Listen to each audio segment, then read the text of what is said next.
14 வயசான நம்ம ஹீரோ ஒரு மெக்கானிக் ஷாப்ல இருக்கான். ஆக்சுவலி அவனோட வீட்டு பக்கத்துல இருக்கிற ஒரு மெக்கானிக்கல் ஷாப்ல தான் இருக்கான். அங்க டிராக்டர்ல இருக்கிற ரேடியோல டெம்பரேச்சர் ரொம்ப அதிகமாயிடுச்சு, குளோபல் வார்மிங் ரொம்ப அதிகமா இருக்கு, இதெல்லாம் நல்லதுக்கே இல்ல, உலகம் சீக்கிரமா அழிய போகுதுன்னு சொல்லிட்டு ரேடியோல சொல்லின்னு இருக்காங்க. அப்ப அங்க வந்து மெக்கானிக், இத பாரு தம்பி, இதெல்லாம் சும்மா இது மாதிரி ஏதாவது சொல்லினதான் இருப்பானுங்க, இதெல்லாம் அவனோட பாலிட்டிக்ஸ் அப்படின்னு சொல்ல நம்ம ஹீரோவும் அங்க இருந்து போறான். ஆக்சுவலி நம்ம ஹீரோக்கு இந்த மெக்கானிக்கல் டிராக்டர் இதெல்லாம் ரொம்ப பிடிக்கும்னு வச்சுங்களேன். அப்படியே கட் பண்ணா நம்ம ஹீரோயின் ஹார்பாவை காட்டுறாங்க. அவ வண்டி எடுத்துன்னு நேரா ஒரு காட்டுக்குள்ள போறான். காட்டுக்குள்ள போயிட்டு அவளோட போன் எடுத்து, இத பாருங்க, டெய்லி நான் என்ன நடக்குது எல்லாத்தையும் உங்களுக்கு அப்டேட் பண்றேன், அதுக்கான முதல் வீடியோ தான் இதுன்னு அவளே வீடியோ எடுத்துன்னு இருக்கா. அப்புறம் உள்ள போனா பக்கத்துல இருக்க ஒரு குகை மாதிரி இருக்கு, அதுக்குள்ள போறான். அங்க போனா அவங்க அப்பா எதையோ ஆராய்ச்சி பண்ணின்னு இருக்கான். ஹீரோட பார்த்த உடனே, என்னமா இவ்வளவு லேட்டா வந்திருக்கேன், என்னாச்சு அப்படின்னு கேட்க, ஹீரோயின் உள்ள வந்தவன், என்னப்பா வெளியில செம்ம வெயிலா இருக்கு, உள்ள பார்த்தா ஜில்லுன்னு இருக்குன்னு கேட்கும்போது, இதை கேட்டா அப்பா, இதாம கிளைமேட் சேஞ்ச் வர ரொம்ப அதிகமா இருக்கு, எனக்கு என்னமோ ஏதோ தப்பா நடக்க போகுதுன்னு தோணுது. அவன் சொல்ல, ஹீரோயின் விடுங்கப்பா, இத பத்தியே பேசி இருக்காதீங்க, நான் இன்னில இருந்து டெய்லி ஒரு வீடியோ அப்லோட் பண்ண போறேன், நீங்க ஏதாவது சொல்றதுனா சொல்லுங்க, ஆனா சுருக்கமா சொல்லணும்னு சொல்லிட்டு வீடியோ எடுக்க, இதை கேட்டா அப்பா, இயற்கையை நீங்க காப்பாத்துனீங்களா, இயற்கை உங்களை ஆட்டோமேட்டிக்கா காப்பாத்தணும், அம்மாவோட கடைக்கு இருக்க ஒரு பெயிண்டிங்ல பெயிண்ட் பண்ணினே இருக்கா. ஆக்சுவலி நம்ம ஹீரோக்கு அப்பாலாம் கிடையாது, அம்மா மட்டும்தான். பெயிண்ட் பண்ணினே இருக்கும்போது அந்த இடத்துல நம்ம ஹீரோயின் வரா. ஆக்சுவலி ஹீரோவுக்கு இங்கிலீஷ் சொல்லித்தர இங்கிலீஷ் டீச்சரா தான் நம்ம ஹீரோயின் இப்ப வந்திருக்கா. இவங்க ரெண்டு பேருமே சம க்ளோஸ். நம்ம ஹீரோவோட பெரிய லட்சுமி பேர்சிலோனா டீம் இருக்குல்ல, அந்த ஃபுட்பால் டீம்ல விளையாடணும் தான். அங்க லட்சக்கணக்கான பேர் இருப்பாங்க, அவங்களுக்கு முன்னாடி பெஸ்டா பிளே பண்ண தான் நம்ம ஹீரோவோட பெரிய வாழ்க்கை லட்சியம். அப்ப அங்க வந்த சில ஸ்கூல் பசங்க நம்ம ஹீரோவை செமுத்தா கிண்டல் பண்றாங்க. எதுக்குன்னா ஹீரோ பிளாக்கா இருப்பான், அங்க இருக்கிறவங்க எல்லாரும் ஒயிட்டா இருப்பாங்க, அதனாலதான் நம்ம ஹீரோவை செமுத்தா கிண்டல் பண்றாங்க. ஆனா ஹீரோக்கு அது ஒரு மாதிரி தான். ஆனா பக்கத்துல இருக்க டீச்சர் அம்மா எல்லாமே நம்ம ஹீரோவுக்கு அட்வைஸ் பண்றாங்க. அடுத்த சீன் நம்ம ஹீரோயின் வீட்டுக்கு வர. அவன் வீடு ரொம்ப அதை பார்த்த ஹீரோயின், அவன் எங்க போறீங்க அப்படின்னு கேட்க, இத பாருமா, நான் ஒரு வேலையை பேர்சிலோனாக்கு போறேன், சீக்கிரமா வந்துடும்னு சொல்லிட்டு ஹீரோனே ஹக் பண்ண வரா. ஆனா ஹீரோயின், இத பாருங்க, நீங்க செம்ம டேட்டியா அழுக்கா இருக்கிறீங்க, உங்களெல்லாம் கட்டுப்பிடிக்க மாட்டேன்னு சொல்ல, அப்ப அவன் ரொம்ப சோகமா பாத்துட்டு அவளும் அங்கிருந்து போயிடறான். ஆனா அவன் அவ்வளவு சோகமா பார்த்தானே அவளுக்கு கடைசி வரைக்கும் புரியவே இல்ல. இப்படியே கொஞ்ச நாள் போகுது. இப்ப கிளைமேட் ரொம்ப மோசமாயிடுச்சுன்னு சொன்னாங்களே, அது வானத்துல தெரிய ஆரம்பிக்குது, ஒரு மாதிரி ரெட்டிஷா இருக்கு. அதே நேரத்துல நம்ம ஹீரோ சில பசங்க கிண்டல் பண்ணாங்களே, அவங்க நம்ம போறாங்க. அதை பார்த்த ஹீரோயின், டேய் என்னடா பண்றீங்க, அவங்கள விடுடான்னு சொல்ல, அதை கேட்காத அந்த பசங்க நம்ம ஹீரோ தூக்கி ஏரியில போட்டுறாங்க. அப்போ அந்த கிளைமேட்லாம் ஒரு மாதிரியா இருக்கு, சூப்பரா இருக்கு. அதை கிடைக்காத நம்ம ஹீரோ காப்பாத்துறதுக்காக தண்ணியில குச்சிடுறான். நம்ம ஹீரோவும் கொஞ்சம் கொஞ்சமா முழுகிறான். ஹீரோனையும் அவனை அட்டை மட்டத்துல இருந்து ஆழத்துல இருந்து தூக்கின்னு வரும்போது மேல ஃபுல்லா ரெட்டா இருக்கு, ஏதோ வெடிக்கிற மாதிரி இருக்கு, ஒரு மாதிரியா இருக்கு. ஆனா அதை பத்தி இவங்க கண்டுக்கவே இல்லை. ஏன்னா ஹீரோவை உயிர் பழக்க வைக்கிறதா ஹீரோனியோட முதல் கடமையா இருந்துச்சு. வெளில பார்த்தா ஃபுல்லா மழையா இருக்கு, அங்கங்க சிவப்பா இருக்கு. ஹீரோ காரில் தூக்கப்பட்டு அவளோட நெஞ்ச பிரஸ் பண்ணி வயிற்றுல இருக்கிற தண்ணி எல்லாம் எடுத்ததுக்கு அப்புறம் சுத்தி பாக்குறாங்க. கிளைமேட் எல்லாம் வேற மாதிரி இருக்கு, ஃபுல்லா வெடிச்சு போயிருக்கு. அதை பார்த்த உடனே அவன் நம்ம ஹீரோவுக்கா ஒரு மாதிரி அழுக வந்துச்சு. ரெண்டு பேருமே போயிட்டு நம்ம ஹீரோவோட வீட்டை பாக்குறாங்க. வீட்டை பார்த்தா ஃபுல்லா எரிஞ்சு போயிருக்கு, அந்த சிட்டி எல்லாமே எரிஞ்சிருக்கு. நம்ம ஹீரோவுக்கா அங்க பாக்குறான், அவங்க அம்மாவோட பணம் இருக்கு. அதை பார்த்த உடனே டச் பண்ணி பார்க்கும்போது இக்கனு வீடு இடிக்குது. அங்க இருந்து ரெண்டு பேருமே ரொம்ப தூரம் நடந்து ஃபுல்லா பனியா இருக்கு. ரொம்ப தூரம் நடந்ததுக்கு அப்புறம் நம்ம ஒரு சீன்ல அப்ப ஒரு குகையில ஆராய்ச்சி எல்லாம் பண்ணிருப்பான்ல, அந்த குகைக்கு போயிடுறாங்க. அதான் சேஃபான பிளேஸ் நினைச்சு அங்க போயிடுறாங்க. அங்க போனதுக்கு அப்புறம் நம்ம அப்பா அடிக்கடி அங்க ஆராய்ச்சி பண்ணிருக்கிறதுனால ஷொட்டர் எல்லாம் வச்சிருக்கான் போல. அந்த ஷொட்டரை எடுத்து நம்ம ஹீரோட்ட கொடுத்துட்டு ரெண்டு பேருமே அன்னிய பொழுத அங்கேயே கழிச்சிடறாங்க. மறுநாள் வந்தா கிளைமேட் எல்லாம் ஒரு மாதிரி இருக்கு, பனி எல்லாம் பெய்யுது. ரெண்டு பேருமே நடந்து நம்ம ஹீரோனோட வீட்டுக்கு வராங்க. வீட்டுக்கு வந்தா வீடு ஃபுல்லா இடிஞ்சு போயிருக்கு. ஆனா நம்ம அப்பா எந்த கிளைமேட் எதுலயும் தாங்குற மாதிரி ஒரே ஒரு ஃபார்ம் ஹவுஸ் கட்டி வச்சிருக்கான் போல, ஃபுல்லா கண்ணாடியா இருக்கு, அது பார்க்கவே அழகா இருக்கு. ரெண்டு பேருமே அதுக்குள்ள போறாங்க. அங்க ஏதாவது ரேடியோ இருக்கும், அதை வச்சு மத்தவங்களுக்கு சிக்னல் கொடுக்கலாம் போல.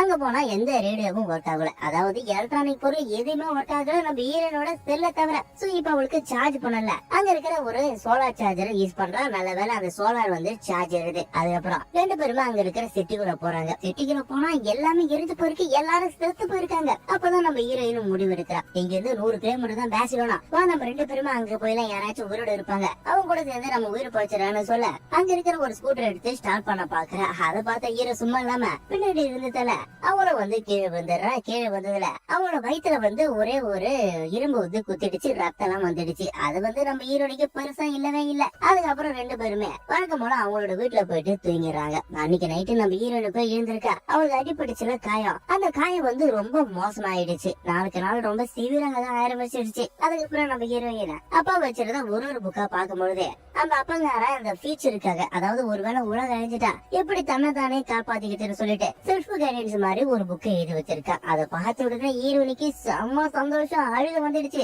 எதனாலன்னா அப்பா வந்து ஏற்கனவே இது மாதிரி ப்ரெடிக்ட் பண்ணிட்டான்ல, அதை நினைச்சு அவளுக்கு அழுக ரொம்ப மோசமாயிடுச்சு. நம்ம ஹீரோயின் படுத்து படிக்க ஆகிட்டா. அன்னைக்கு நைட்டு ஹீரோயின் கிட்ட, அம்மா என்ன ஆயிடுச்சு, உன் காயம் இவ்வளவு மோசமா இருக்குன்னு கேட்க, எனக்கு தெரியல அது இன்ஃபெக்ஷன் ஆயிடுச்சு, நான் உடனே ஆன்டிபயோட்டிக் போடலாம் அப்படின்னு ஹீரோயின் சொல்லிட்டு மயக்கம் போட்டு விழுந்துடுறான். அதனால நம்ம ஹீரோவை வேகமா அன்னைக்கு நைட்டு அவனுக்கு ஒரு 14 வயசு தான் இருக்கும். அப்போ ஊரு பாக்குறா செம்மையா இருட்டா இருக்கு. இப்ப சுத்தி யாருமே இல்ல. இருந்தோம் ஹீரோனுக்காக அங்கிருந்து சைக்கிள் எடுத்துன்னு போறான். மறுநாள் நம்ம ஹீரோயின் சொன்ன மாதிரியே ஆன்டிபயோட்டிக் எல்லாத்தையும் எடுத்துன்னு வந்துடுறான். ஹீரோனுக்கு வந்து போடுறான். நம்ம ஹீரோனுக்கு கொஞ்ச நாளா உடம்பு சரியில்லாம படுத்து படிக்க இருப்பாங்க. சோ நம்ம ஹீரோவுக்கான பெரிய டைம் பாஸ் என்னன்னா இவனுக்கு பிடிச்ச அந்த டாக்டர் போய் பாக்குறது, அப்புறம் அந்த நேச்சரை பாக்குறது, இப்படி கொஞ்சம் டேஸ் போகுது. நம்ம ஹீரோனுக்கு தொடர்ந்து ட்ரீட்மெண்ட் பண்ணதுனால நம்ம ஹீரோயின் ரொம்ப நல்லா ஆகிட்டா, ரொம்ப வெல் பெஸ்டா ஆகிட்டா வச்சுங்களா. இப்ப ரெண்டு பேருக்குமே செம்ம ஜாலி. எதனாலனா இப்ப ரெண்டு பேருமே கேள்வி பேச்சுலர் போலாம் என்பதான் ரெண்டு பேரோட ஐடியாவா இருந்துச்சு. இப்படியே கொஞ்சம் டேஸ் போகுது. ஒரு நாள் நம்ம ஹீரோ தூங்கி இருக்கும்போது அவனுக்கு ஒரு மாதிரி கனவு வருது. எல்லாமே வெடிக்கிற மாதிரி ஒரு மாதிரி கனவு வருது. பயந்து பக்கத்துல போய் பாக்குறா, அங்க வந்து பிளட் தான் இருக்கு, நம்ம ஹீரோயின் இல்ல. அதை பார்த்த உடனே ஹீரோயின் தேடி ஃபுல்லா தேடுறான். அப்ப நம்ம ஹீரோயின் ஏன் பக்கத்துல படுத்துறா, பக்கத்துல பெட்ல ரத்தம் இருக்கு, என்னாச்சு அப்படின்னு சொல்லிட்டு பாக்கும்போது ஹீரோனோட தொடையில வந்து பிளட் இருக்கு. அதை பார்த்த உடனே ஹீரோக்கு இன்னும் பயம் அதிகமாயிடுச்சு. ஆமா தொடையில ஏன் பிளட் வருது அப்படின்னு கேட்க, அது ஒண்ணு இல்ல பீரியட் அப்படிதான் வரும், இதான் நேச்சுரல், அப்பதான் எனக்கு குழந்தை பிறக்கணும்னு சொல்ல ஹீரோவுக்கு அதெல்லாம் சுத்தமா புரியல. ஏன்னா அது புரிஞ்சுக்கிறவனுக்கு ஏஜியும் அப்ப இல்லாதனால அது வந்து சுத்தமா புரியவே இல்ல. அப்ப ரெண்டு பேருமே தண்ணி அடிச்சு விளையாடுறாங்க. அதாவது மாத்தி மாத்தி தண்ணி அடிச்சு விளையாடுறாங்க. ஹீரோனுடைய பிரெஸ்ட வந்து நம்ம ஹீரோ பாத்துறான். இது என்ன கேட்க ஹீரோனும் அதெல்லாம் விடுறா, இதெல்லாம் எதுவும் பேசக்கூடாது, நம்ம வீட்டுக்கு போறான்னு சொல்லிட்டு ரெண்டு பேருமே அங்க இருந்து கிளம்பி வீட்டுக்கு போறாங்க. நம்ம ஹீரோவை ஒரு நாள் ஒரு கண்ணை வச்சு எல்லாத்தையும் ஷூட் பண்றான். அதாவது பாயிண்ட் அவுட் பண்ணி ஷூட் பண்ணினே இருக்கான். அதை பார்த்த ஹீரோயின் கண்ணி எப்படி உனக்கு வந்துச்சு, ஏன் இதெல்லாம் இங்க ஏத்தோது அப்படின்னு கேட்க, இத பாரு அங்க போலீஸ்காரங்க எல்லாம் செத்து போயிருந்தாங்கல்ல, அவங்களோட வண்டியில இருந்து தான் நான் இந்த காரிஸ் பண்றேன் அப்படின்னு சொல்ல ஹீரோயினும் அந்த நம்ம அப்பாங்கார ஒரு புக் வச்சிருந்தால அந்த புக்கை பார்த்து எப்படி ஃபார்மிங் பண்றதுன்னு கத்துக்கின்னு ரெண்டு பேருமே சேர்ந்து ஃபார்மிங் பண்ண ஆரம்பிச்சுட்டாங்க. அதாவது இவங்களுக்கு தேவையான பொருளை இவங்களே வந்து உருவாக்க கத்துக்கினாங்க. இப்படி பல வருஷம் போகுது. இப்ப நம்ம ஹீரோவுக்கு ஒரு 20 வயசு இருக்கும். இன்னும் அவன் ஷூட் பண்ணி இருக்கான். அந்த ஷூட்டிங் ரொம்ப தேறிடுச்சு. பாயிண்ட் அவுட் பண்ணி கரெக்டா சொல்றான். அவன் என்ன எய்ம் பண்றானோ அந்த லெவலுக்கு ஷூட் பண்றான். ஒரு நாள் வந்து அந்த வழக்கம் போல அழகெல்லாம் ரசிச்சுட்டு இருக்கும்போது நம்ம ஹீரோயின் கீழே வந்து குளிக்கிறான். அதை வந்து நம்ம ஹீரோ பாத்துறான். இது வரைக்கும் அவனோட லைஃப்ல இது மாதிரி ஒரு உணர்வாவும் அனுப்பிச்சதே கிடையாது. அப்படிப்பட்ட ஒரு உணர்வு. இப்படி கொஞ்சம் டேஸ் போக ஒரு நாள் நம்ம ஹீரோயின் அவனுக்கு வந்து இந்த ஃபுட் எல்லாம் எப்படி செய்யறதுன்னு சொல்லி தர. நம்ம ஹீரோக்கு வந்து நம்ம ஹீரோயின் டச் பண்ண உடனே அவனுக்கு ஒரு மாதிரி ஆகிடுச்சு. டக்குனு ஹீரோயினுக்கு கிஸ் பண்ணிட்டு வழக்கமா போற அந்த டாக்டர் இருக்குல்ல அந்த இடத்துக்கு வந்து போயிடுறான். அது வந்து நம்ம ஹீரோயினுக்கு வந்து பெருசா திங்க் பண்ணல, ஏதோ ஒரு சின்ன பையன் ஏதோ கிஸ் பண்ணிட்டான் அப்படின்னு நினைச்சிட்டா. ஆனா நம்ம ஹீரோயினுக்கு அவன் மேல வந்து ஒரு கிரஷ் இருந்துச்சுதான். ஏன்னா அவன் ஒரு மாதிரி ஃபிட்டா இருந்தான்ல. அதை பார்த்த உடனே ஹீரோயினுக்கு ஒரு மாதிரி ஆகிடுச்சு. அன்னைக்கு நாளை செம்ம மழை பெய்யுது. அந்த மழையில அங்க இருக்கிற ஃபுட்டு அவன் வளர்த்த எல்லா மரம் எல்லா செடியுமே எல்லாமே உடஞ்சு விழுந்துச்சு. ஃபுட் இல்ல, அடுத்து அவங்க என்ன சாப்பிடுறதுன்னு தெரியாத அவளுக்கு ரொம்ப சோர்ந்து போயிட்டாங்க. அதை பார்த்த ஹீரோயினுக்கு ஆறுதல் சொல்ல மறுநாள் அவன் ஒரு டிராக்டர் போய் உட்காந்து இருப்பான்ல அந்த டிராக்டர் வந்து எடுத்துட்டு வந்துடுறான். ஆக்சுவலி ஹீரோவுக்கு டிராக்டர் எல்லாம் ஓட்ட தெரிஞ்சிருக்கு. அந்த லெவலுக்கு அவன் பிராக்டிஸ் பண்ணிருக்கான். அதை பார்த்த உடனே ஹீரோனுக்கு செம சந்தோஷம். ரெண்டு பேருமே அவங்களுக்கு தேவையான பொருள் எல்லாம் எடுத்துக்கிட்டு அங்க இருந்து கிளம்பி பேச்சுலருக்கு போறாங்க. எதனாலனா இங்க இருந்தா நம்மளால வந்து ரொம்ப நாள் உயிரோட வாழ முடியாது. நம்ம ரெண்டு பேருமே கிளம்பி பேச்சுலருக்கு போவோம். அங்க நிறைய பேர் உயிரோடு இருப்பாங்க. அவங்க கூட சேர்ந்து நாம வாழலாம்னு சொல்லிட்டுதான் இவங்க ரெண்டு பேருமே அங்க இருந்து போறாங்க. போற வழியில இருக்கிற இந்த வண்டி அது எல்லாத்தையுமே எடுத்து போடும்போது ஒரு வண்டியில வந்து மேக்கப் கிட்ட இருக்கு. அதை பார்த்த உடனே ஹீரோனுக்கு மேக்கப் போடுற ஆசை வந்துடுச்சு போல. அவன் வந்து மேக்கப் போடுறான். அந்த மேக்கப் போட்ட உடனே நம்ம ஹீரோ பாக்குறான். இன்னும் வந்து அவனுக்கு ஒரு மாதிரி நம்ம ஹீரோட மேல கிரஷ் ரொம்ப அதிகமாயிடுச்சு. ஏன்னா ஒரு டீனேஜ் பருவம் 20 வயசு ஆகிற பையன் இல்ல. சோ ஒரு அழகான பொண்ணை பார்த்தா வரத்தான் எல்லாமே சாதாரணமா வரதான் வச்சுக்கலாம். ரெண்டு பேருமே கிளம்பி பேச்சுலருக்கு போறாங்க. பேச்சுலருக்கு போயிட்டு அந்த பேச்சுலர் சிட்டி ஃபுல்லா சுத்துறாங்க. யாருமே இல்ல. ஆறு அடிச்சு பாக்குறாங்க. யாருமே அங்க இல்ல. அங்க இருந்து டவுனுக்கு கொஞ்சம் வெளியில வந்து அவங்க கூட யாராச்சும் இருக்காங்களா ஃபுல்லா ஆறு அடிக்கிறாங்க. அப்புறம் யாருமே இல்ல. அப்ப எட்டு பாக்குறாங்க. இதுல ஒரு கொட்டா இருக்கு. அதுக்குள்ள போனா ஃபுல்லா வந்து ஒரு மாதிரி பெட் யாரோ தூங்கி இருக்கிற மாதிரி இருக்கு. அப்ப டக்குன்னு வழக்கம் போல நிலநடுக்கம் வருது. அப்போ அங்க இருக்கிற ஒரு குழந்தை ஒரு சத்தம் கேக்குது. என்னடா குழந்தைன்னு சொல்லிட்டு அவங்க உள்ள போய் பார்த்தா எல்லாமே அங்க ஒரு குழந்தை பொம்மையா இருக்கு. அந்த குழந்தை யாருமே உயிரோட இல்ல. இவங்க ஷாக்கா பாத்துன்னு இருக்கும்போது ஏதோ ஒண்ணு முடியிற சொல்லிட்டு கேக்குது. என்னடா முடியுதுன்னு சொல்லிட்டு இவங்க வெளில வந்து பாக்குறாங்க. ஒரு பொண்ணு, அதாவது ஒரு அம்மா, அவங்க பொண்ணு இறந்துட்டாங்க போல. இவ்வளவு பல வருஷத்துக்கு முன்னாடி தூக்கு மாட்டி இறந்திருக்கா. அவ ஒரு ஆள் மட்டும் தான் உயிரோட இருந்திருக்கா போல. யாருமே உயிரோட இல்லைன்னு நினைச்சிட்டு அவனை தூக்கு மாட்டி செத்துட்டா. ரொம்ப அழுகி போயிருக்கா. அங்க இருந்து கிளம்பி ரெண்டு பேருமே வந்து அந்த பேசிலோனாவோட பிச்சுக்க போறாங்க. ஆக்சுவலி நம்ம ஏற்கனவே சொல்லியிருப்போம், நம்ம ஹீரோவுக்கு பெரிய எய்ம் என்னன்னா அந்த பேச்சுலரோட பிச்சில விளையாடுறதுதான். அதாவது பல லட்சம் பேர் இருக்கிற இடத்துல அவன் சென்ட்ரல் விளையாடுறதான் அவனோட ஆசைன்னு நம்ம சொல்லியிருப்போம். இப்ப அவன் பிளே பண்றான், அவனுக்கு செம்ம ஜாலி. அவனுக்கு வந்து நம்ம ஹீரோயின் ஷேர் பண்றான், வீடியோ எல்லாம் எடுத்துட்டு இருக்கா. ஏன்னா ஹீரோயின் வந்து அந்த சோலார் சார்ஜர் யூஸ் பண்ணி டெய்லி வீடியோ எடுக்க ஆரம்பிச்சுட்டான். அப்போ இவன் அவனுக்கு கிஸ் பண்ண அது வந்து இவங்க 2 பேருக்கும் ஒன்னும் பெருசா தெரியல. ஆனா 2 பேருக்கும் ஒரு கிரஷ் இருந்துனே இருக்கு. அன்னைக்கு நைட்டு 2 பேருமே ரொம்ப சைலண்டா இருக்காங்க. ஹீரோனியும் ஆமா எதுக்கு இவ்வளவு சைலண்டா இருக்கான்னு கேட்க ஹீரோ டாக்குன்னு கிஸ் பண்ண 2 பேருக்குமே அன்பு நடக்குது. அப்பதான் 2 பேருமே ஒரு முடிவு எடுக்கிறாங்க, நாம தான் இந்த உலகத்துல இருக்கிற கடைசி ஆளுங்க. நம்ம 2 பேரோட கடமை என்னன்னா இங்க பாப்புலேஷன் இன்க்ரீஸ் பண்ணணும், இந்த பூமியை மீண்டும் பழையபடி உருவாக்கணும், நமக்கு கடமையே அதுதான் மட்டும்தான் அப்படின்னு ஹீரோனி சொல்ல ஹீரோவும் அதுக்கு ஓகே சொல்லிட்டு கிஸ் பண்ணா. இப்ப இவங்க 2 பேருமே ரொம்ப டீப்பா லவ் பண்றாங்க. மறுநாள் அங்க இருந்து 2 பேருமே கிளம்பி கடல் ஓரத்துக்கு போறாங்க. எதுக்குன்னா அங்க இருந்தா பிஷ் பிடிச்சுக்கலாம், ஃபார்மிங் பண்ணலாம், எல்லாத்துக்குமே வந்து அது வந்து கரெக்டா இருக்குன்னு நினைச்சிட்டு 2 பேருமே அங்க செட்டில் ஆறாங்க. கொஞ்சம் டேஸ்லயே அங்க இவங்க வாழ்வாதாரத்துக்கு தேவையான, அதாவது இவங்க வாழத்துக்கு தேவையான எல்லாத்தையுமே வந்து நம்ம ஹீரோயின் வந்து பிரெக்னன்ட் ஆகிட்டா. அதை கேட்ட உடனே நம்ம ஹீரோவுக்கும் ஹீரோனுக்கு செம்ம சந்தோஷம். 2 பேரும் செம்ம ஜாலியா இருக்கிறாங்க. ஹீரோனியும் அங்க இருந்து ஒரு லைப்ரரிக்கு போறா. அங்க போயிட்டு இந்த குழந்தைய பெற்றுக்கிறது, எப்படி வந்து இந்த குழந்தைய வளர்க்கறது, அது மாதிரி விஷயத்தெல்லாம் வந்து அவ பாத்துன்னு இருக்கா. எதனாலனா இவ தானே இப்ப இந்த உலகத்துல இருக்கிற ஒரே ஆளு. இப்படியே கொஞ்சம் மாசம் போகுது. ஹீரோயின் பிரெக்னன்டா இருக்கான்னு சொன்னால அவளுக்கு ஒரு நாள் டக்குன்னு பெயின் வருது. ஹீரோனும் ரொம்ப கஷ்டப்பட்டு ஒரு ஆண் குழந்தைய வந்து பெற்றுக்கிறா. அந்த குழந்தைக்காக இவங்க 2 பேருமே வாழ ஆரம்பிச்சுட்டாங்க. செம்ம சந்தோஷமா செம்ம ஜாலியா வாழ ஆரம்பிக்கும் போது ஒரு நாள் கடல்ல ஒரு போட் ஒண்ணு வருது. அதை பார்த்த ஹீரோயின் டேய் போட்டு வருது, யாரோ வராங்க அப்படின்னு சொன்ன. அதை பார்த்த ஹீரோ இத பாரு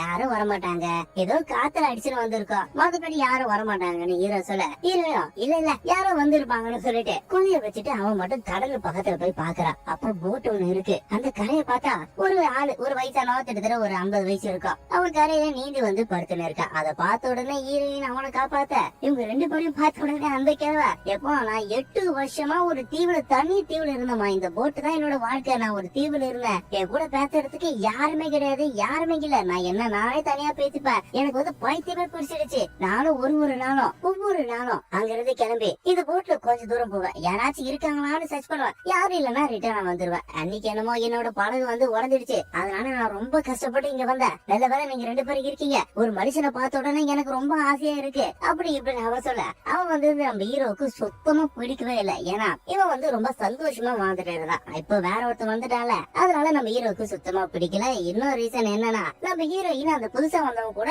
ஜாலியா பேசுறா. அதை பார்த்து நம்ம ஹீரோவுக்கு சுத்தமா பிடிக்கல. இப்ப நீ எப்ப கிளம்பும் அப்படின்னு நம்ம ஹீரோ கேட்க இத பாருங்க என்னோட போட்டு ரொம்ப மோசமா இருக்கு, நான் இங்க கொஞ்ச நாள் தங்கிக்கிறேன், அதுக்கப்புறம் கிளம்பிட்டோமான்னு கேட்க ஹீரோயினும் ஓகே சொல்றான். நம்ம ஹீரோவும் பிடிக்காம தான் ஓகே சொல்றான். இப்படி கொஞ்சம் டேஸ் இருக்கும் போது இந்த கிழமை வந்து எட்டி அதை பாக்குறான். அதை ஹீரோ பாத்துறான். ஏய் என்ன இங்க பாக்குற, ஒழுங்கா இங்க கிளம்புறா அப்படின்னு சொல்ல அந்த கிழமை அங்கிருந்து ஒரு தேன் எடுத்துட்டு வந்து இத பாருங்க நீங்க தேன் வந்து இதை யூஸ் பண்ணுங்க, அங்க பிரஸ்ல வந்து நீங்க தடவுனீங்கன்னா அது வந்து ரொம்ப நல்லது, ரொம்ப சூப்பரா இருக்கும். நான் ஒரு ஐலாண்ட்ல இருந்தேன்ல, அந்த ஐலாண்ட்ல தேனி ரொம்ப அதிகமா இருக்கும், அந்த ஐலாண்ட்ல இருந்து நான் தேனை நிறைய சேகரிச்சு என்னோட போட்ல வச்சிருக்கேன் அப்படின்னு சொல்ல. ஆனா ஹீரோவோ இத பாரு நீ கிளம்புறியா இல்லையா, உன்னோட போட்டு தான், ஆனா நீங்க போகிறதுக்கு முன்னாடி இன்னைக்கு நைட்டு என்னோட போட்ல வந்து நான் பார்ட்டி கொடுக்கறேன், நான் சரக்கு எல்லாம் வச்சிருக்கேன், என்னோட போட்ல இன்னைக்கு ஒரு ஆள் நைட்டு மட்டும் பார்ட்டி மாதிரி முடியுமான்னு கேட்க ஹீரோனியும் ஓகே சொல்றான். அன்னைக்கு நைட்டு நம்ம ஹீரோயின் பக்காவா கிளம்புறா. அதை பார்த்த ஹீரோ ஏய் எங்க போற, ஏன் இப்படி கிளம்புற கேட்க இத பாரு நம்ம பார்ட்டிக்கு தானே போறோம், பார்ட்டிக்கெல்லாம் போலாம், இப்படிதான் போகணும்னு சொல்ல 2 பேருமே அந்த போட்டுக்கு போறாங்க. அந்த போட்டுக்கு போயிட்டு ஜாலியா பேசில இருக்காங்க, சரக்குலாம் அடிக்கிறாங்க. அப்ப சந்தோஷம். எதனாலனா ரொம்ப நாளுக்கு அப்புறம் இப்பதான் அவங்க ஒரு மூவி, ஒரு படம் என்றது இப்பதான் அவங்க பாக்குறாங்க. அத 2 பேருமே பாத்துட்டு இருக்கும்போது டக்குனு நம்ம ஹீரோ சரி ஓகே நாங்க கிளம்புறோம் அப்படின்னு சொல்ல அந்த கேட்கணும் இத பாருங்க ஏன் இவ்வளவு வேகமா கிளம்புறீங்க, இங்க பாருங்க உங்களுக்காக நான் வந்து பெட் தான் ரெடி. மறுநாள் காலையில நம்ம ஹீரோ எழுந்து பாக்குறான், இப்ப போட்டு ரொம்ப தூரம் போயிடுச்சு, நடு கடலுக்கு போயிடுச்சு. அதை பார்த்து எங்க இருக்க நம்ம எங்க இருக்கோம் கேட்க அங்கிருந்து அந்த கிழமை டக்குனு நம்ம ஹீரோவை பிடிச்சு வெளில தள்ளிடுறான். அதை பார்த்த ஹீரோயின் ஏய் அவனுக்கு நீச்சலே தெரியாதா, ஏன்டா இப்படி பண்ற அப்படின்னு டக்குனு அங்க இருக்கிற ஒரு சேஃப்டி தூக்கி போட்டுட்டு இவனும் வந்து தண்ணியில குச்சிடுறான். எதனாலனா நம்ம ஹீரோவுக்கு நீச்சலே தெரியாதுல, அவனை காப்பாத்துறதுக்காக இவன் தண்ணியில குச்சிடுறான். ஆனா இவங்க 2 பேரும் தண்ணியில குச்ச உடனே அங்க இருக்கிற போட்டு செம வேகமா போயிடுச்சு. அது வந்து நம்ம ஹீரோவுக்கும் ஹீரோனுக்கு ஒரு மாதிரி ஆகிடுச்சு. ஏன்னா அதுல போறது இவங்களோட பையன். அதை பார்த்த உடனே இவங்களுக்கு செம்ம சோகம். அங்க இருந்து ஃபீல் பண்ணிக்கிட்டே வீட்டுக்கு வராங்க. 2 பேருமே ஃபீல் பண்ணி அழறாங்க. இப்படியே கொஞ்சம் டேஸ் போகுது. ஒரு நாள் நம்ம ஹீரோயின் கடலே பார்த்து அந்த குழந்தை யூஸ் பண்ண அந்த பாண்டா போக தொட்டுல இருக்கும்போது டக்குன்னு ஒரு முடிவு எடுக்கிறான். நாம நம்மளோட குழந்தைய நம்ம காப்பாத்தி ஆகணும். நம்ம எவ்வளவு வேகம் பண்றோமோ அவ்வளவு வேகத்துல நாம நம்மளோட குழந்தைய காப்பாத்தணும்னு பண்ணணும்னு சொல்ல ரெண்டு பேருமே முடிவெடுத்து அன்னில இருந்து ப்ரிப்பேர் பண்றாங்க. ஆக்சுவலி இவன் ஒரு டிராக்டர் எல்லாம் கொண்டு வந்தாங்க. அந்த டிராக்டர் இருக்கிற ஸ்பேர் பாக்ஸ் எடுத்து இன்ஜின் எல்லாம் எடுத்து அங்க இருக்கிற ஒரு போட்டு பால் அடிச்ச போட்டு ஒண்ணு இருந்துச்சு. அந்த போட்டை வந்து அவன் ரெடி பண்றான். அதே நேரத்துல இப்ப அவங்க எங்க போயிருப்பாங்க, எந்த தீவுல போயிருப்பாங்கன்னு இவங்களும் அங்க இருக்கிற மேப்ல வந்து பாத்துன்னு இருக்காங்க. லைப்ரரியில நிறைய மேப் எல்லாம் இருக்கும். அந்த மேப் எடுத்து ஒண்ணு பாத்துன்னு இருக்காங்க. ஆனா யாருக்கும் எந்த ஒரு ஐடியாவும் இல்ல. அவன் எங்க போயிருப்பான், என்ன பண்ணிருப்பான், எந்த ஒரு ஐடியாவும். அதை பார்த்த உடனே ஹீரோனுக்கு டக்குனு ஒரு யோசனை. அவன் ஒரு டைம் ஒண்ணு சொன்னால, நான் தேனிலாம் அதிகமா இருக்கிற தீவுல தான் இருக்க, அங்கிருந்தா நான் வரேன்னு சொன்னால, அப்ப தேனிலாம் எந்த தீவுல இருக்கும் அப்படின்னு இவங்க பாத்துனே இருக்கும்போது ஒரு மேப்ப பாக்குறாங்க. ஒரு ஏரியாவை பிக்ஸ் பண்றாங்க. அங்க தேனி வந்து அதிகமா இருக்கிறதுக்கான வாய்ப்புகள் அதிகமா இருக்கு அப்படின்னு அங்கிருந்து கிளம்பி ரெண்டு பேருமே ரொம்ப தூரம் போறாங்க. ரொம்ப தூரம் போயின்னு இருக்கும்போது ஒரு தீவுல இருந்திருப்பான். நாம போய் நம்மளோட குழந்தைய காப்பாத்தலாம்னு சொல்லிட்டு ரெண்டு பேருமே அங்க போறாங்க. அங்க போனா ஒரு குழந்தை அழுகுற சத்தம் கேக்குது. ரெண்டு பேருமே போயிட்டு ஒரு இடத்துல மறைஞ்சிருந்து பாக்குறாங்க. அப்போ அந்த கிழவன் இருக்கான் பாருங்க, அந்த கிழவன் அவன் வந்து அங்க இருந்து வரான். ரெண்டு பேருமே பாத்துனே மறைஞ்சுன்னு பாத்துனே இருக்காங்க. அந்த கிழவனை வந்து ஏதோ பண்ணிட்டு போனதுக்கு அப்புறம் அந்த குழந்தை அழற சத்தமே இல்ல. ஆக்சுவலி ஒரு டென்ட் மாதிரி இருக்கு. அந்த டென்ட்டுக்குள்ள அவன் வந்து போனதுக்கு அப்புறம் அந்த குழந்தை அழவே இல்ல. அந்த கீழே போயிட்டு அந்த குழந்தைய பாக்குறான். அந்த குழந்தை வந்து ஒரு கூண்டுக்குள்ள இருக்கு, லாக் ஆகிருக்கு. உடனே அந்த பூட்டை உடைச்சு பாக்குறான். இவனால உடைக்கவே முடியல. உடனே அங்க ஃபுல்லா தேடி அங்க இருக்கிற சாவியெல்லாம் எடுத்து பாக்குறான். சாவி வந்து எது செட் ஆகல. அப்ப அந்த கிழவனை வாட்ச் பண்ணிடுறது நம்ம ஹீரோ. முடிஞ்சிச்சா, வா நம்ம சீக்கிரம் கிளம்பலாம்னு சொல்லிட்டு இவனும் நம்ம ஹீரோனைய கூப்பிட்டுனே இருக்கான். அப்ப ஹீரோனு கிட்ட கண்ணை கொடுத்துட்டு நம்ம ஹீரோனே அந்த கண்ணை வச்சு அவனை எய்ம் பண்ணினே இருக்கா. அப்ப டக்குன்னு திரும்பி பாக்குறா. அந்த கிழவன் வந்து அங்க இல்ல. இவனை சுத்தி பார்க்கும்போது டக்குன்னு அந்த கிழவன் நம்ம ஹீரோனை பிடிச்சு கண்ணை வந்து பிடிச்சிடறான். அந்த நேரத்துல நம்ம ஹீரோ கூட்டு கட் பண்ற கட்டரை எடுத்துட்டு வந்து பாக்குறான். ஹீரோனைய அந்த கிழவன் கன் பாயிண்ட்ல வச்சிருக்கா. அப்படியே கட் பண்ணா. அடுத்தது ரெண்டு பேரையும் ஒரு வலையில போட்டு அந்த கிழவனை கட்டி போட்டுறான். அப்பதான் அந்த கிழவன் சொல்றான், டேய் என்ன மாதிரி 8 வருஷம் நீங்க எந்த ஒரு சவுண்டும் இல்லாம, யாருமே பக்கத்துல இல்லாம, துணைக்கு எதுவுமே இல்லாம தனிமையில இருந்து பாருங்கடா. அப்பதான தனிமையோட அவசியம் உங்களுக்கு என்ன புரியுது இவன் சொல்ல. உடனே ஹீரோவோ, இத பாரு எங்களை விட்டு, அப்படி இல்லைன்னா உன்ன நான் சாப்பிடுச்சேன். இத பாரு என்னோட குழந்தை கூட என்னை விட, நான் பால் மட்டும் கொடுத்துறேன், அவ பாவம், பிளீஸ் எனக்கு ஹெல்ப் பண்ண அப்படின்னு சொல்ல. அவங்களும் ஆமா அதுவும் பாவம் தான், சரி ஓகே நான் ஒன்ன மட்டும் ரிலீஸ் பண்றேன், ஆனா நான் சொல்றபடிதான் நீ கேட்கணும், இங்க இருந்து தப்பிக்கிறதுக்கு முயற்சி பண்ணனா உன்னோட புருஷனை நான் தாக வச்சிருன்னு சொல்ல ஹீரோனியும் ஓகே சொல்றான். அதுக்கப்புறம் அவளோட கட்டை அழுத்து விட்டுட்டு அந்த குழந்தைக்கு வந்து பால் கொடுக்க சொல்றான். அவளும் பால் கொடுத்துன்னு இருக்கும்போது கொஞ்ச நேரத்துல வந்து இவன் மேல வரான். ஹீரோ கிட்ட இதை செம வேகமா ஓடி வந்துறான். இவன் ஓடி போறத வந்து கிழவன் பாத்துறான். ஆனா அவன் பின்னாடி ஓடாம ஹீரோ வந்து அந்த கற்று ஒண்ணு இருக்குல்ல, அந்த கற்று வச்சு ஹீரோவை வந்து டார்ச்சர் பண்றான். அவன் போற சத்தம் நம்ம ஹீரோயின் கிட்ட கேட்க ஹீரோயின் அப்படியே ஸ்டாப் ஆகிடுறான். நம்ம ஹீரோவை போட்டு அந்த கிழவன் கட்டரை வச்சு கட் பண்ணே தானே நம்ம ஹீரோ செமுத்திய கத்த டக்குன்னு ஒரு ஸ்டேஜ்ல அவன் மயக்க போட்டுறான். நம்ம ஹீரோவோட சவுண்ட் நின்ன உடனே ஹீரோயின் அப்படியே சைலண்ட் ஆகிடுறான். ஹீரோவை எழுப்பி பாக்குறான் அந்த கிழவன். ஹீரோ எழுந்திருக்காதனால ஹீரோவை பிடிக்கிறதுக்காக அவன் செம வேகமா போறான். அவன் வரத பார்த்த உடனே ஹீரோயின் அங்க இருந்து குடுன்னு ஓடுறான். இவனும் பின்னாடியே போறான். அவன் கிட்ட இருந்து தப்பிச்சு நம்ம ஹீரோயின் வந்து டக்குன்னு ஏற்கனவே நம்ம ஹீரோவை கட்டி போட்டு இருந்தாங்களே அந்த இடத்துக்கு போயிட்டு ஹீரோவை கட்ட அழுக்க பாக்குறான். ஆனா வந்து அவனால கட்ட அழுக்க முடியல. அப்ப ஹீரோ டக்குன்னு இருந்து இத பாரு கத்தி மட்டும் என்ன கூட மத்ததெல்லாம் நான் பாத்துக்கிறேன்னு சொல்ல அவனும் வந்து கத்திய வந்து கொடுத்துறான். அந்த நேரம் பார்த்து கிழவன் வந்துடுறான். ஹீரோனை மீண்டும் பாயிண்ட் அவுட் பண்ணி இத பாரு நான் தப்பிக்க வேணாம்னு சொன்னேன், நீ தப்பிச்சுட்ட, உன்னோட லவர் சாகுறதும் நீ சாகுறதும் யாராலையும் காப்பாற்ற முடியாதுன்னு சொல்லி இருக்கும்போது ஹீரோ அந்த கத்திய வச்சு அவனோட கட்டை அழுத்துறான். உடனே போயிட்டு அவனை போட்டு அப்போ அங்க இருந்த வந்து கண்ணை எடுத்து நம்ம ஹீரோயின் கிழவனை பாயிண்ட் அவுட் பண்றான். டேய் உன்னை ஷூட் பண்ணிடுவான், ஒரு வீடுன்னு சொல்ல கிழவனா எங்க ஷூட் பண்ண பாருன்னு கிட்ட வரும்போது நம்ம ஹீரோயின் ஷூட் பண்ணிடுறான். நான் வந்து தோள்பட்டையில ஷூட் பண்ணிடுறான். அந்த ஷூட் பண்ண வேகத்துல அந்த கிழவன் வந்து நம்ம ஹீரோயின் அடிக்க ஹீரோயின் கீழே விழுந்துடுறான். நம்ம ஹீரோ வந்து கீழே விழுந்ததுனால அவன் ஒரு அருவாளை எடுத்து அந்த கிழவனை வந்து வெட்ட வரான். அந்த கிழவனும் துப்பாக்கி எடுத்து ஹீரோக்கு ஷூட் பண்ண இந்த சவுண்ட் நம்ம ஹீரோயினுக்கு வந்து கேட்டுடுச்சு. அதாவது கீழே வந்து ஹீரோயினுக்கு கேட்டுடுச்சு. அவளும் மேல வந்து பாக்குறா. மேல வந்தா ஹீரோ வந்து குழந்தைய பிடிச்சுன்னு இருக்கான். குழந்தை மேல ஃபுல்லா ரத்தம். அதை பார்த்த உடனே நம்ம ஹீரோயின் குழந்தைய பிடிச்சு கதற ஹீரோ வந்து கீழே விழறான். ஆக்சுவலி நம்ம ஹீரோ கத்திய வச்சு வெட்டினால அதுல கிழவன் செத்துறான். ஆனா நம்ம ஹீரோ வந்து ஷூட் பண்ணி தான் அவன் செத்துட்டான். ஹீரோவோட நெஞ்சில வந்து குண்டு பாஞ்சு ஹீரோவும் கீழே விழுந்துட்டான். அவனும் செத்துட்டான். அதை பார்த்த உடனே ஹீரோயின் கதறி அழுறா. அப்படி கட் பண்ணா மறுநாள் நம்ம ஹீரோயினும் வழக்கம் போல அவ ஒரு ஹவுஸ் எல்லாம் கட்டி இருந்தால, அந்த கடல் பக்கத்துல ஹவுஸ் எல்லாம் கட்டி இருந்தால அந்த ஹவுஸுக்கு குழந்தைய தூக்குன்னு வரா. இப்ப குழந்தையோட அவ்வளவு பல வருஷம் ஜாலியா வாழ்ந்துன்னு இருக்கான். இப்ப அந்த குழந்தையோ கிட்டத்தட்ட ஒரு 10 வயசு இருக்கும். அவனுக்கு 10 வயசு இருக்கும்போது அவனோட அப்பா மாதிரி, அதாவது நம்ம ஹீரோ மாதிரியே அந்த கண்ணெல்லாம் வச்சு பிராக்டிஸ் பண்றான், ஃபுட்பால் எல்லாம் விளையாடின்னு இருக்கான். அப்பதான் ஹீரோயின் இதான உன்னோட அப்பா அப்படின்னு சொல்லிட்டு நம்ம ஹீரோவோட சின்ன வயசுல இருந்து ஒரு வீடியோவா நம்ம பையனுக்கு வந்து காட்டுறான். இதோட இந்த படமும் முடியுது. இந்த